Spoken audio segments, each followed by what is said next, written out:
This is a question that comes up a lot, and I think it's because people tend to think there should be one universal answer. Can you be friends with an ex? I'm not here to tell anyone what they should do. I'm talking about how I think about it, how I handle it, and what I've learned over time. Because my answer is both yes and no. For me, the real question has never been whether friendship with an ex is possible. The real question is who gets access and under what conditions. Because not all exes are the same. Not all breakups are the same. And not all history earns a place in your present. I can be friends with some exes. That doesn't mean I'm friends with all of them. And it definitely does not mean every ex deserves continued access to my life. For me, friendship after a relationship depends on a few very specific things. How was I treated during the relationship? Why it ended? How the person behaves after it ends? And whether they're still attached to me or to a memory, a fantasy, or a version of me that no longer exists.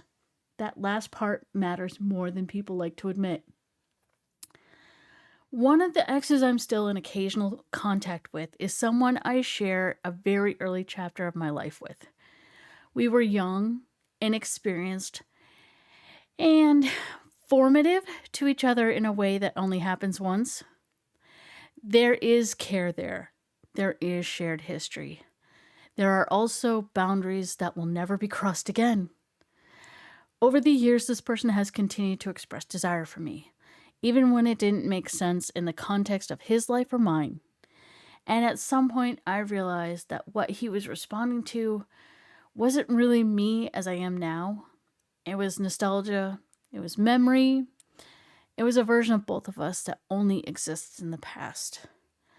There were moments when lines were crossed. When that happened, I shut it down. Forgiveness didn't mean pretending it didn't happen, and it didn't mean giving unlimited access. It meant being clear about boundaries and enforcing them. I can speak to this person occasionally because I'm not confused about my feelings. I don't feel pulled toward him, and I trust myself to recognize when nostalgia is being mistaken for connection. That's not friendship without limits, that's friendship because of limits. Another ex in my life is a good example of why this topic makes people uncomfortable, and also why nuance matters. I stay in contact with this person because of how I was treated when we were together. He was respectful, he was supportive, he was kind and compassionate. During some of the most significant transition periods of my life, he showed up for me consistently.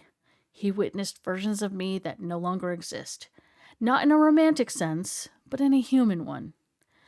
In many ways, he's the only person who can say, I remember who you were then, and also see who I am now. That perspective really matters to me. Because of that foundation, I'm very clear about why this connection stays. I'm also very clear about its limits. There have been moments when things were said that crossed a line. I don't need to debate whether they were inappropriate. I knew immediately how I felt about them. What matters to me isn't that someone tries to cross a boundary, because I can't control another person's actions. What I can control is my response. My reaction was not curiosity, it wasn't temptation, it was discomfort. And that response tells me everything I need to know. Now, I don't feel the need to confront every misstep immediately. Not because I'm avoiding it, but because I know when something requires intervention and when it doesn't.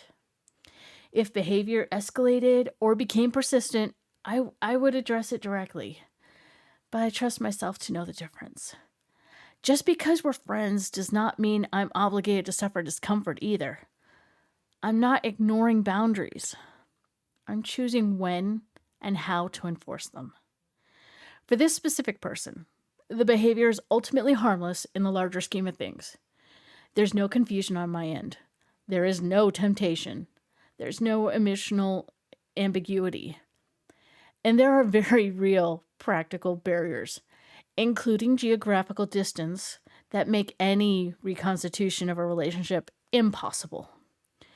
In this situation, I'm not abandoning myself. I'm making a conscious choice about what actually needs my energy and what doesn't. That doesn't mean the boundary isn't there. It means I'm enforcing it with discretion instead of force. Now, being friends with an ex is one thing when you're single. It's a different conversation when there's a partner involved. And I want to be clear about something right up front. For me, a partner gets a voice in that conversation, but not the final say. I was in a relationship where I was asked directly whether I believe you can be friends with an ex.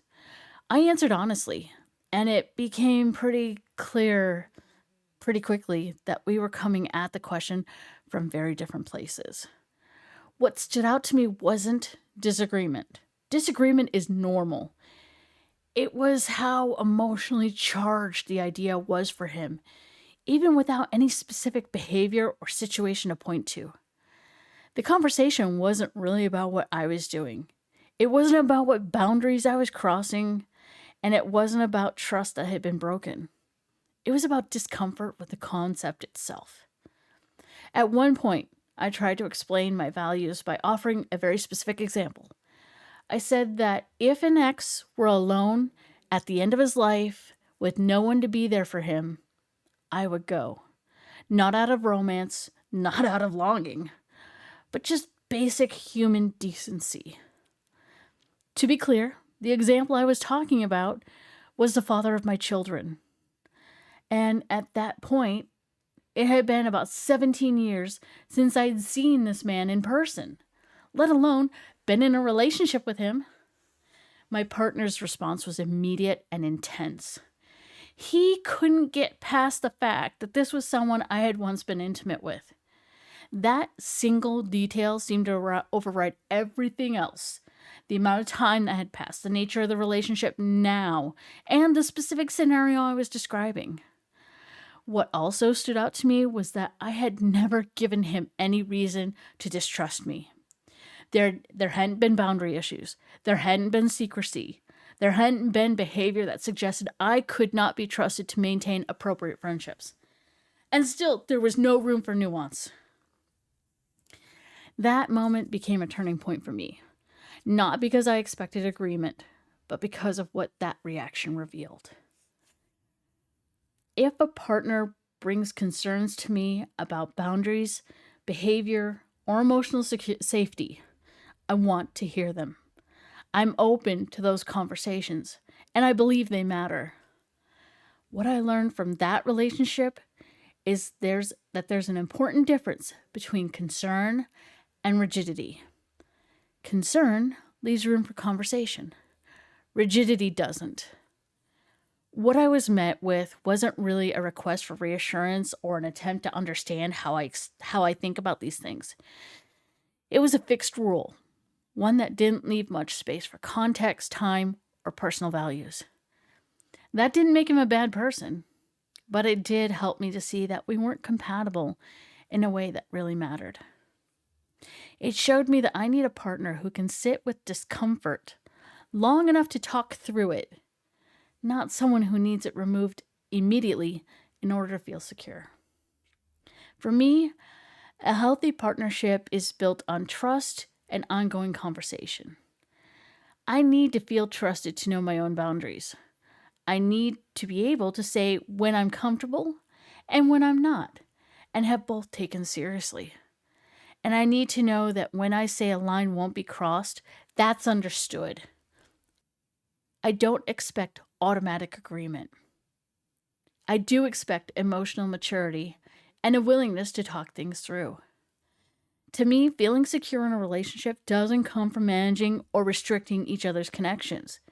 It comes from openness, communication, and trust. That experience didn't make me question whether I can be friends with an ex. It helped me to better understand what I need and what I don't in a partner. I want to be clear about something that sometimes gets misunderstood. Believing you can be friends with some exes does not mean you should be friends with all of them. Even for me, there is a hard line. There are exes who do not get access to my life. Not now, not later, not in a limited form, and not under special circumstances. That boundary doesn't come from anger. It doesn't come from bitterness, and it doesn't come from a lack of healing. It comes from knowing myself. There are situations where reopening contact would require me to ignore things I understand clearly now, and I'm not willing to do that. In those cases, compassion does not mean access.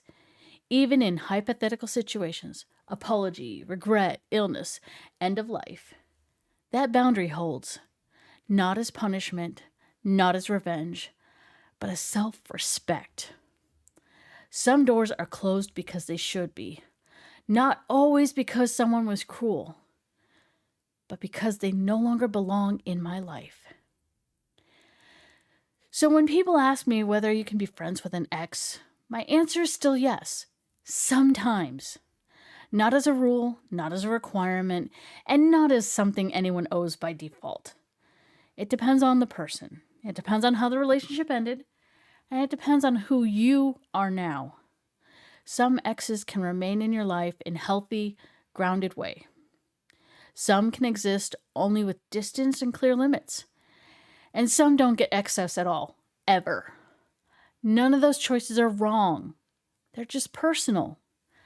What matters isn't whether someone else agrees with your boundaries. What matters is whether they make sense to you. If this topic resonated with you, or if your experience looks different, you're welcome to share your perspective in the comments. And if you want more conversations like this, you can like the video and subscribe. Thanks for watching.